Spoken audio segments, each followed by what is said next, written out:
국민TV 뉴스가 창간했습니다.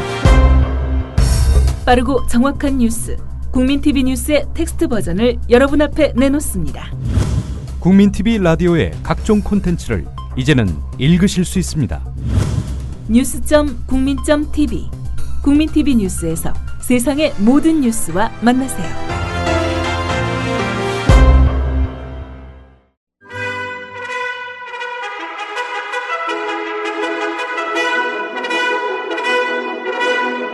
국민TV 라디오 정오종합뉴스. 대우나 사업이 이명박 전 대통령의 공식 포기 선언 이후에도 4대강 사업을 통해 극비리에 진행된 사실이 CBS가 단독 입수한 MB정부 대외비 문서를 통해 드러났습니다. 국가정보원 국정조사 특위 야당 간사인 정청래 민주당 의원은 우리가 확보하고 있는 동영상의 시간이 120시간이라며 국정원 선거 부정과 관련해 또 다른 카드가 있음을 시사했습니다. 민주당 국조특위 위원인 박범계 의원은 NLL 대화록 파문과 관련해 검찰은 선입견이 있다며 특검을 요구했습니다. 충남 보령 해역에서 일주일 새 4차례의 지진이 발생해 불안감이 확산되고 있습니다. 이상은 이 시간 주요 뉴스입니다.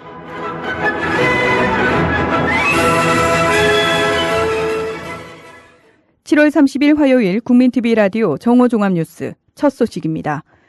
대우나 사업이 이명박 전 대통령의 공식 포기 선언 이후에도 4대강 사업을 통해 극비리에 진행된 사실이 CBS가 단독 입수한 MB정부 대외비 문서를 통해 드러났습니다. 이명박 정부 당시 대통령 최측근인 박영준 국무차장은 2009년 2월 13일 회의에서 국토부에게 1단계로 최소 수심 2.5에서 3m인 국토해양부 안으로 4대강 사업을 추진하고 경제가 좋아지고 경인운하 등으로 분위기가 성숙되면 대운하안, 즉 최소 수심 6.1m로 추진하라고 지시했습니다. 이는 민주당 김현 의원실이 감사원으로부터 제출받은 2009년 2월 13일 주요 쟁점 업무 협의 결과 보고라는 문서에 적시된 내용입니다. 그러나 이명박 대통령은 그 시점에도 여전히 대운하 추진 계획이 없음을 밝혔습니다. 당시 이명박 대통령의 발언입니다. 정근영 씨를 포함해 많은 분들이 또한 4대강 살리기에 대해서 이름만 바꿔서 대운하를 추진하려는 것이 아니냐고 물으셨습니다. 또 김철우 씨 등 적지 않은 분들은 20조 가까이 들여서 건설사들의 배만 불리는 것이 아니냐고 따지셨습니다. 이런 것들을 읽으며 정말 가슴이 답답했습니다. 정부에 대한 불신의 벽이 너무 높구나 하는 안타까움 때문이었습니다. 사실 대운하의 핵심은 한강과 낙동강을 연결하는 것입니다. 그러나 우리 정부에서는 그걸 연결할 계획도 갖고 있지 않고 제 임기 내에는 추진하지 않겠습니다. 앞서 감사원은 4대강 사업을 다름 아닌 대운하 사업이었다고 발표했는데 이를 입증할 문서인 셈입니다. 국가정보원 국정조사 특위 야당 간사인 정청래 민주당 의원은 우리가 확보하고 있는 동영상의 시간이 120시간이라며 국정원 선거 부정과 관련해 또 다른 카드가 있음을 시사했습니다. 정청래 의원이 오늘 국민TV 라디오 서영석의 타임라인에 나와 한 말입니다. 저희가 확보하고 있는 제출받은 동영상 시간이 127시간 분량입니다. 그래서 이것을 지금 저희 비서진에서 지금 다 체크하고 있거든요. 네. 그래서 그와 유사한 것들이 많이 있습니다. 그래서 그런 것들을 선별해서 공개를 하도록 하겠습니다. 한편 정청래 의원은 내가 지금 간사라서 웃으면서 협상을 하고 있지만 개인 자체의 분노 게이지는 이미 한계에 달했다. 중대 결심을 할 상황이 점점 다가오고 있다면서 여당의 비협조가 계속될 경우 국정조사 전면 파기 등 특단의 대책을 세울 것임을 밝혔습니다. 국조특위에서 이상규 통합진보당 의원은 정청래 간사가 새누리당 권성동 간사와 사실상 비공개 합의를 했다며 이번 사건의 주범인 국정원의 업무 보고를 비공개로 한다는 것은 국정조사를 껍데기로 만드는 것이라고 질타했습니다. 이상규 의원의 말을 들어보시겠습니다. 짬짜면이나 양념 반 후라이드 반은 들어봤어도 공개 반 비공개 반은 금시초문입니다. 실제로는 반반도 되지 않습니다. 악수하고 인사말만 듣고 끝내자는 것인데 사실상 비공개 합의입니다. 법무부와 경찰청 기관 보고를 통해서 적지 않은 사실들을 밝혀냈습니다. 이것이 바로 국정조사의 존재 이유죠. 본격적으로 국정조사를 해야 하는데 주범이라고 할 수 있는 국정원 기관 보고를 비공개로 하는 것은 국정조사를 껍데기로 만드는 일입니다. 이번 합의로 법을 어기고 지난번 불출석한 남재준 국정원장에게도 면죄부를 주는 꼴이 되어버리게 되었습니다. 국민들에게 뭐라고 이야기를 할 것입니까? 이런 중차대한 문제를 그냥 넘어가서는 안 됩니다. 국민적 요구는 당연히 공개입니다.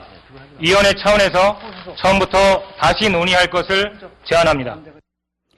민주당 국조특위위원인 박범계 의원은 NLL 대화록 파문과 관련해 검찰은 선입견이 있다며 특검을 요구했습니다. KBS 1라디오에 출연한 박범계 의원은 대화록과 관련해 1차적으로 서울중앙지검이 올 2월 달에 정문헌 의원을 무혐의 결론을 내렸다. 그런데 이 사건이 다시 서울중앙지검에 배당된다면 결국은 그 무혐의를 내린 1차 선입견과 편견을 갖고 있는 검찰이 또 사건을 보게 되는 것이라며 검찰 수사의 문제점을 지적했습니다. 박범계 의원의 말입니다.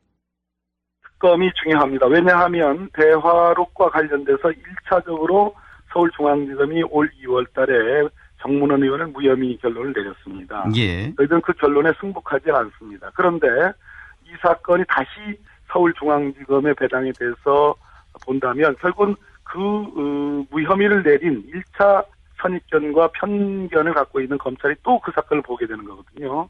이것은 소위 국회에도 일사부재의 원칙이라는 것이 있는데 거기에 반하는 거기 때문에 중립적인 인사로 여야가 동의하는 그 대통령이 임명하는 특검으로 하여금 짧은 기간 내에 집중적으로 이 사건만을 수사하는 것이 바람직하다 이렇게 보는 겁니다. 충남 보령 해역에서 일주일 새 4차례의 지진이 발생해 불안감이 확산되고 있습니다. 세계일보 보도에 따르면 보령 인근 해역에서 발생해 육상에 별다른 피해는 없었지만 이번 진앙지 반경 10km 이내에서만 지난 6월 초부터 19차례나 줄지어 지진이 감지돼 기상청이 촉각을 곤두세우고 있습니다. 특히 지난 23일을 시작으로 26일과 28일, 29일 등 일주일 사이에 4차례나 2.2에서 2.8 규모의 지진이 한 지점에서 발생했습니다. 한 곳에서 집중적으로 발생한 것은 국내 지진 관측 사상 처음입니다.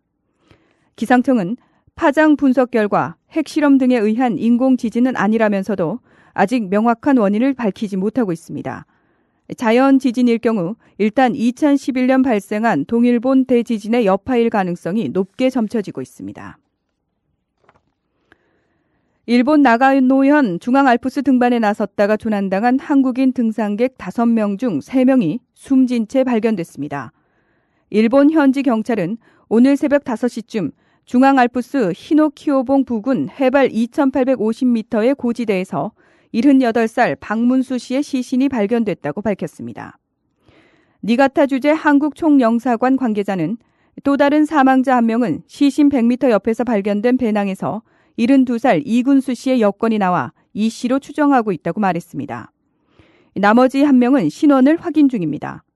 숨진 박 씨 일행은 부산 지역 산악회 회원들로 어제 아침 소그룹으로 나눠 등반에 나섰다가 악천후를 만나 15명은 인근 산장 등으로 대피했지만 5명은 실종됐었습니다. 이처럼 70대 고령자들이 일행에 포함돼 있음에도 일본인 등반 가이드조차 동반하지 않은 것으로 알려져 무리한 등반이었다는 지적도 나오고 있습니다. 북한은 개성공단 실무회담을 재개하자는 우리 측 제안에 아직까지 답을 주지 않고 있습니다. 북한은 오늘 오전 9시 판문점 연락 채널을 통해 우리 측과 개시 통화를 했지만 회담 제안에 대해선 아무런 언급을 하지 않았습니다. 북한 대남 기구나 주요 매체들도 특별한 반응을 내놓지 않고 있습니다. 이런 가운데 개성공단 입주 기업들은 오늘 오전 비상대책회의를 가졌습니다. 기업들은 곧 성명을 통해 개성공단 회담 결렬에 대한 입장을 밝히고 활동 계획을 발표할 예정입니다. CJ그룹의 세무조사 무마로비 의혹을 수사 중인 서울중앙지검 특수 2부가 서울지방국세청에서 관련 자료를 압수수색 형식으로 확보했습니다. 검찰은 오늘 오전 서울국세청을 방문해 법원에 압수수색 영장을 제시하고 조사 4국에서 2006년 CJ그룹 이재현 회장의 주식 이동과 관련한 세무조사 자료 일체를 제출받았습니다. CJ의 세무조사 무마 로비와 관련해 국세청은 2006년 이 회장의 주식 이동 과정을 조사해 3,560억 원의 탈세 정황을 확인했지만 한 푼도 세금을 추징하지 않은 것으로 알려졌으며 검찰은 이 과정에서 CJ 측의 로비가 작용한 것으로 보고 있습니다. 검찰은 또 당시 CJ 측의 대책회의 내용이 담긴 세무조사 대응 문건을 확보해 분석 중인 것으로 전해졌습니다. 진실을 호도하지 않고 논점을 이탈하지 않는 공정 뉴스. 국민TV 라디오 뉴스의 꿈입니다. 지금은 정오 종합뉴스와 함께하고 계십니다.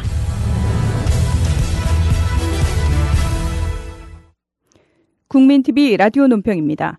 오늘은 검찰은 4대강 사기극 이명박을 수사해야 한다는 주제로 본방송 조상훈 국장의 논평이 이어지겠습니다.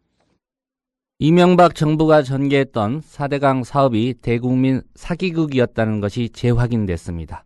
감사원 감사 결과에 이어 최근 공개된 국토부 비밀 문서가 증거입니다. 민주당 김현 의원실이 감사원으로부터 제출받아 CBS 노컷 뉴스를 통해 공개한 국토부 대외위 문건의 내용은 충격적입니다.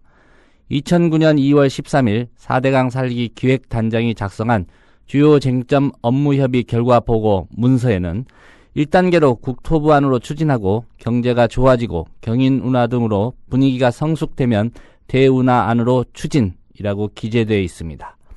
업무협의자는 청와대를 의미하는 BH 박재환 정책수석, 오정규 국책비서관과 총리실 박영준 국무차장이라고 되어 있습니다. 이명박 대통령은 2008년 6월 19일 대국민 담화를 통해 대운하 사업을 추진하지 않겠다고 선언했습니다. 그러나 불과 8개월 만에 국민과의 약속을 헌신짝처럼 저버린 것입니다. 따지고 보면 대운하 사업을 추진하지 않겠다고 했던 2008년 6월의 대국민 담화 자체가 거짓말이었던 것입니다. 이명박 대통령이 대운하를 염두에 두고 4대강 사업과 관련해 내린 구체적 지시 내용도 드러났습니다. 이명박 대통령은 2008년 12월 2일 수심이 5, 6m가 되도록 굴착하라는 지시를 내린 것으로 감사원 감사 결과 보고서에 기재되어 있다고 합니다. 이명박 정부는 국민을 속이고 22조 원이 넘는 혈세를 4대강에 쏟아부었습니다. 이를 두고 대통령의 통치 행위라고 주장하는 것은 언어도단입니다. 보름 전 통합진보당이 이명박 전 대통령 등을 직권남용, 직무유기, 배임 혐의 등으로 검찰에 고발한 이유가 명백해진 셈입니다. 검찰은 속속 드러나고 있는 증거들을 보강해 이명박 전 대통령 4대강 사업 관련자들을 신속하게 수사해야 합니다. 국회는 4대강 대국민 사기극에 대해서도 즉각 국정조사를 실시해야 합니다. 2008년 12월 4대강 사업에 대해 정부가 대운하 사업과 전혀 관계가 없다고 분명히 밝혔으니 믿어야 할 것이라고 말했던 박근혜 대통령도 이제는 국민에게 사과해야 합니다. 국민TV 라디오 논평이었습니다. 한미 양국은 오늘 서울에서 양국의 국방외교 주요 지휘자들이 참석한 가운데 제4차 한미통합국방협의체 회의를 개최했습니다. 양국은 내일까지 열리는 이번 회의에서 우리 측이 재검토를 제안한 전시작전 통제권 전환 문제와 북한의 핵미사일 위협에 대응한 맞춤형 억제 전략 수립, 그리고 한미동맹 60주년 기념사업 등을 협의합니다. 임관빈 국방부 국방정책실장은 모두 발언에서 한미동맹 정신을 지난 60년뿐 아니라 현재와 미래를 위해서도 발전시켜야 한다면서 양국 현안을 발전적으로 협의하고 굳건한 동맹을 발전시켜야 한다고 강조했습니다. 서울 지역 현재 기온 28.4도입니다.